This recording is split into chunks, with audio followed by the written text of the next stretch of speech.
10 yil oldin bir kechada ko'chada qolib kelganman. Qolib ketganman 3 ta farzandim bilan. Hozir eslasham o'sha vaqtlarni, bu men bilan bo'lmaganday, u holatlarni yana boshqatdan переживать qilayotganday xayolda qolaman. Men o'sha vaqtda o'ylagandimki, men bir o'zim shunaqa bir hech nimadan umidsiz, hech nimadan omadim kelmaydigan insonday bo'lib qolgandim. Qanday bo'ldi bu holat? Biz kvartirada yashaganmiz 3 farzandim bilan.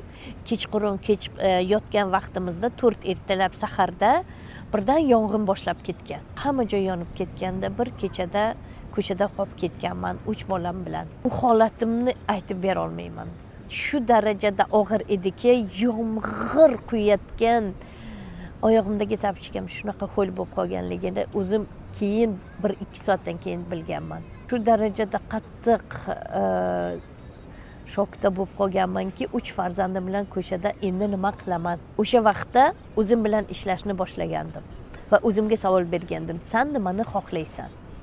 O'sha holatimdagi birinchi orzuyim men kvartira olish. Farzandlarim bilan arendada, syomniy kvartiralarda emas, o'zimnikida yashashni orzu qilganman. Bilasizlar, men Gulmira Achilova O'zbekistondaman, lekin Portugaliyada yashayman oilam bilan. Hozirgi vaqtda mening o'zimni hisoblab olgan kvartiram mana shunaqa holatda. Shu metoddan yana bitta mening klientkam erlaridan mashina olganlar. Siz ham shuni xohlaysizmi? Xohlasangiz agar yozing pastida tahlil deb. Men sizlar bilan 15 minut bepul konsultatsiya o'tkazaman.